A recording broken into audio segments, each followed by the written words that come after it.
Hey everybody, my name is Evie Star. I hope this works because for some reason it seems to glare out. You can't really see the person I'm talking to. So I'm going to try to avoid that. And I'm about to be doing an interview with blues rock artist Diana Rein. So give me just a second to call her and we will proceed with the interview, okay?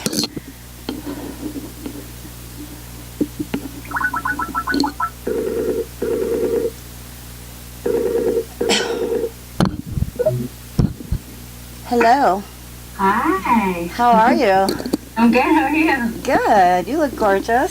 Thanks. So do you. Oh, thanks. You've got the eyeliner going on. Yeah, you know, just the way you do too, though. You have the cat eyes going. So, this is Diana Rein, everybody. How are you today, Diana? I'm really good. Really good. Are you in Florida? I am, but the wrong side of Florida, Pensacola.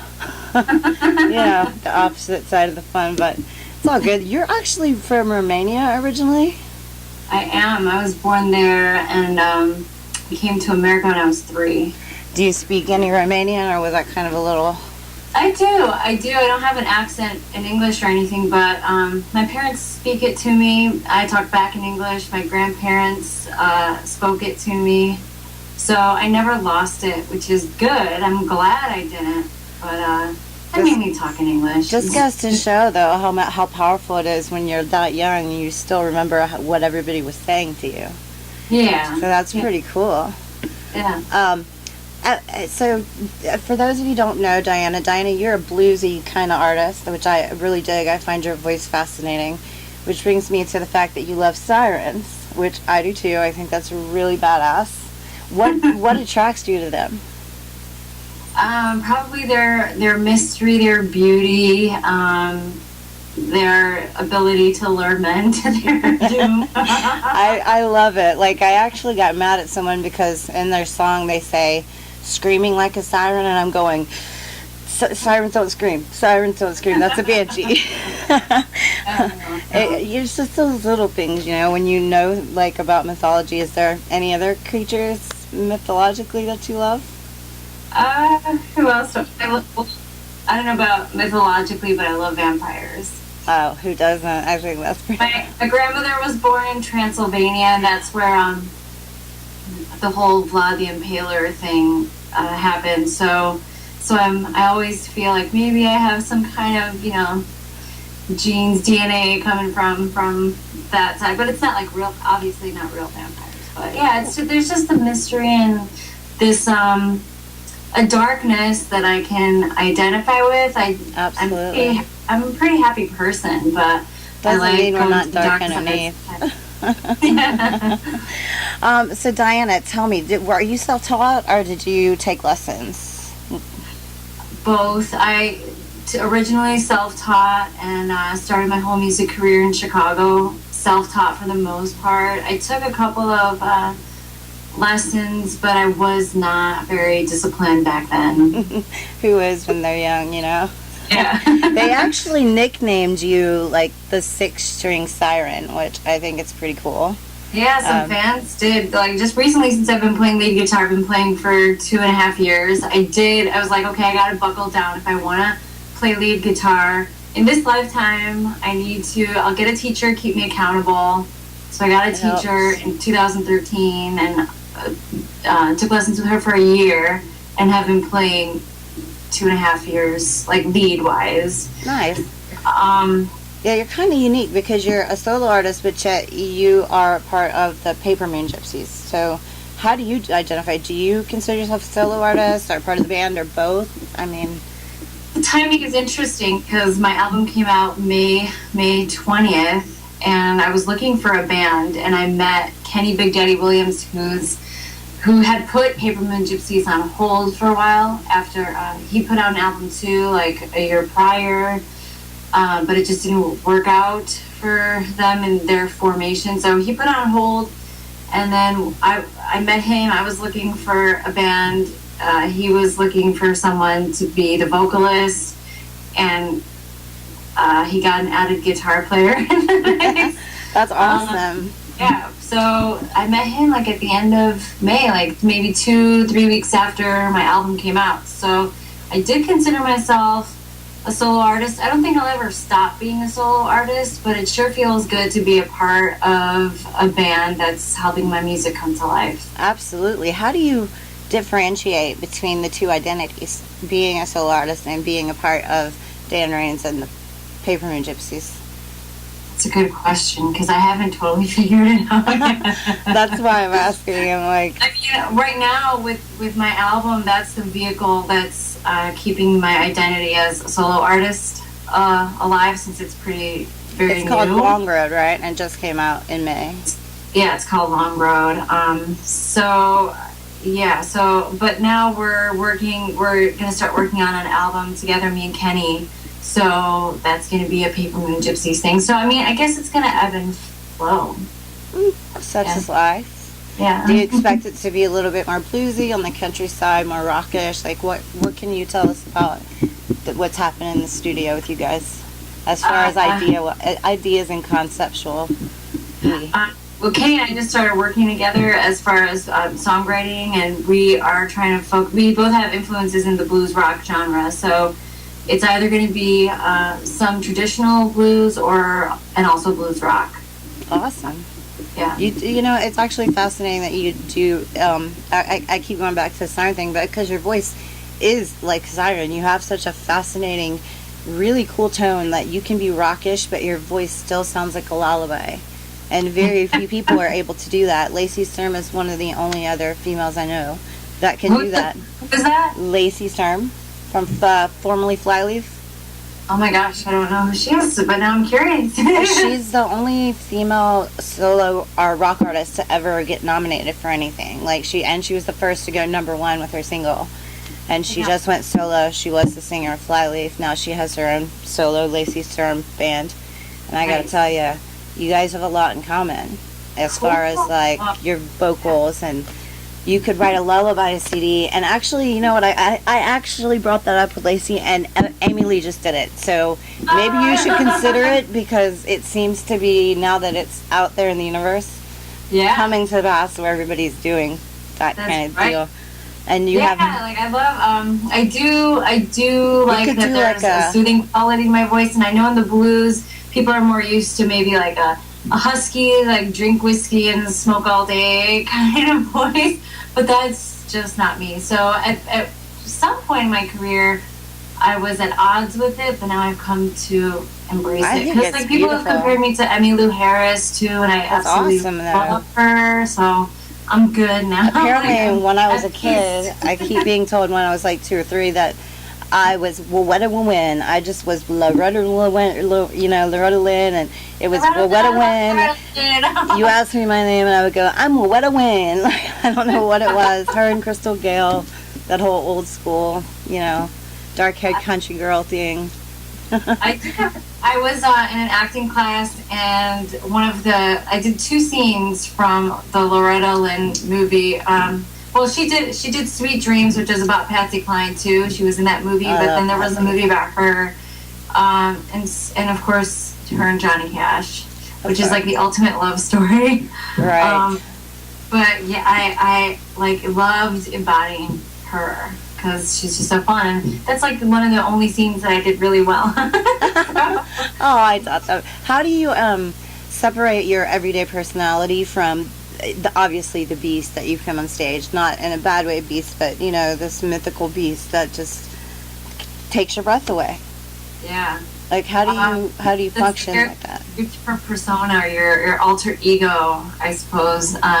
So I'm a mom. I have a 4-year-old son. His name is Vaughn. He's named after Stevie Ray Vaughan, the guitar player. And so yeah, I mean, he keeps me in a different headspace, and so that's how I can differentiate it the most. But I'm also still finding the onstage beast. Oh, I think you're finding it quite nicely, girl. You're right on track. Do you feel you're right on track at where you should be at this point of your career? Yes, even more so. Like things are, I don't feel any blocks like I did with certain other careers that I have attempted. I've been a photographer, a headshot photographer, acting. What else have I done? A bunch of other things, but the things that I really wanted to do, like photography and acting, there were certain blocks. Oh, yeah, of course. And there were blocks in music in the beginning until I fulfilled what I feel was my purpose as far as making music through my guitar too, like through the expression, lead guitar expression of my guitar. So I feel like until that happened, there were many blocks, but now that that's happened, things are opening up. How is it that you can play a different melody from what you're singing with your hands? Because like I can play rhythm when I sing, but lead, that's an entire different beast. There's one song, "Living Loud," on my album, and that's one where I'm singing mostly it's playing rhythm while I'm singing, and then embellishing with lead guitar when I'm not singing. I would say that's so hard to play lead while you're singing because you're thinking about one thing and yeah, I can only imagine. Living Loud, and I think I've figured that riff out while I sing, but it's not. It's like you really have to work at it and just keep doing it over and over. My nephew's a beast on guitar. I mean, he's 16 and he's better than most freaking rock gods I know, which is insane. But for the same reason, it's the muscles. You train them like your vocals. Yes. You know? Speaking of, okay, if you like had any advice for people, what would you tell them to do if they want to pursue the type of career that you have? I'd say the biggest lesson I have learned is before, when I was attempting this, I would just do things kind of piecemeal, but not piecemeal. I wouldn't stick to it every day and just expand on it. I was like doing the same thing over and over and over again, and also taking huge gaps of time in between practicing. So number one would have to be practicing. A lot of time spent with your instrument, but also thinking about the big picture. So let's say you want to make an album, you would put that goal date out there in your calendar, and then like work on steps, like what would you be doing 6 months from that date, and then what would you be doing 3 months out from the 6 month date, and then like working back to what would you be doing in the weeks prior to that date, kind of thing. It's just working like with a big goal in mind and then little steps together. She's super smart, because I tell you, it takes a very smart person to tell you to work backwards. Like, I have a problem. I try to like work forward, and in all honesty, you're right. If you have the goal, just try to figure out how to get there step by step, and it makes a lot more sense, to be honest. It works because then you're doing things every single day and you're getting something done. I mean, you may not see the ultimate goal happen like tomorrow, but if you do it, like I made my album in 18 months. I wanted to do it in a year, but I did take like 6 months off for some health stuff.